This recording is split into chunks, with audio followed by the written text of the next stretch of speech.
That's an industry term. Hey, what's up, gang? Tonight is the night. So we made it into Earthship Records for the first night of recording, and man, what a night. There were a lot of challenges, for sure. So right off the bat, there's the challenge that nobody's really heard this song before. And then on top of that, I'm throwing all these pedals down, and we're making boards on the fly and trying to decide who's getting what pedals, what's going to be used on what. So like I mentioned at the start of this project, I want to make a psych rock record, right? And I decided to do that because what other genre of music facilitates this many pedals? By the way, it's the bridge that we're running, which is this. It's almost the same as the chorus. Just so you know. Hey, Tim. The idea behind this project is take a pedal, plug into it, and then begin to write a song. It's all about how pedals inspire the music. My plan was to get in and immediately just hash out the songs. Do you want to try that real quick? Well, of course, what typically happens when you get a room full of guitar players and musicians and you get all this gear in their hands, they want to plug in and start playing right off the bat. So the start of the night was pretty chaotic. Can we get Ben's click off, please? So after about 30 minutes of me struggling to get the song across to Ben, our session manager, Mike Cole, comes out and it's like, enough. Everybody turn their amps off. Like, we have to get these drums knocked out. And from that point, everything went a lot more smoothly. Of course, we still only have 5 hours to learn and track our parts for all of these songs. That was Ben specifically can really come up with stuff on the fly, you know, and he will just sink right in and everything he plays will melt into the music. Click be twice as fast. So Ben and I knock out the structure of the song, and then we each kind of go one by one to track our own parts.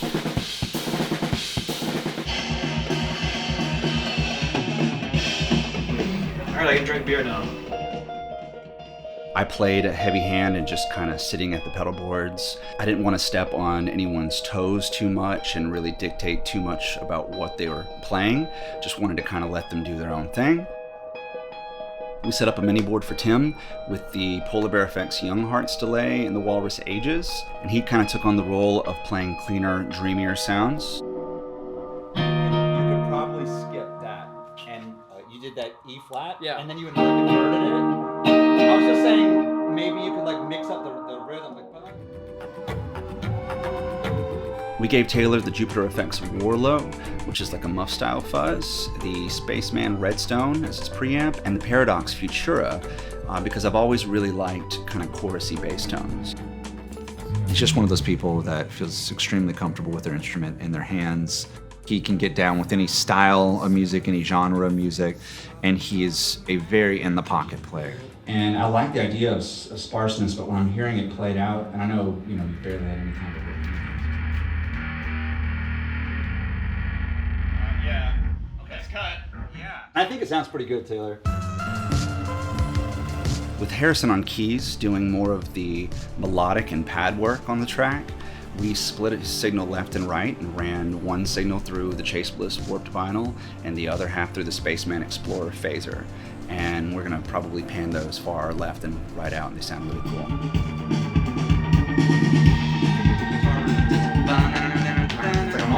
It's the attack. It's just. Oh, okay. I can hit it earlier. And for Michael, we built a board with the Silver Birch from Swamp Witch as his distortion, the Miss Delayette as his delay from Tefu Vintage Lab, the GFI system Rossi so that he can do these cool like wall-like sweeps, and the R1 from Walrus for any kind of reverb sounds that he wanted. So we get through Tim's tracking, we get through Taylor's tracking, and we get through Harrison's tracking, and it's getting to be about the end of the night, and we just realized we did not have time for Mike Williams to record his parts, which is okay. I'm going to spend some time filming him tracking some stuff after the session, so we're definitely going to get him in there. I made a board of 5 pedals that I based the song that I was bringing in around. I had the Benson preamp for some of the cleaner tones that I wanted in my parts. I had the EAE dagger for sort of my like lead overdrive sound. I had the Unpleasant Surprise from Fairfield for the nastier, gnarly sections. I had the Xander Circuitry Duplo for all my delay sounds. I had my OB&E expression ramper so that I could pull even trippier sounds out of the Duplo.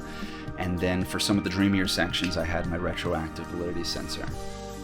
A whole other side things that people probably don't realize that I'm a vocalist, and I'm going to be bringing that back here also as a lyricist. And I do want to run my voice through, pedals throughout this and see what kind of comes out of it. I think there were a lot of lessons to learn in this session, and we hope to see you around for the next episode.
I know what a lot of you are here for. It is time to announce the winners of the first episode's giveaway. To kick things off, the winner of the Chase Bliss Warped Vinyl Hi-Fi is the winner of the Paradox Effects Futura Chorus Vibrato is the winner of the Jupiter Effects Warlow Fuzz is am I pointing right? The winner of this very sexy Spaceman Redstone goes to... And this lovely Silver Birch Distortion will make its way home to... Am I in the box? Do I need to back up?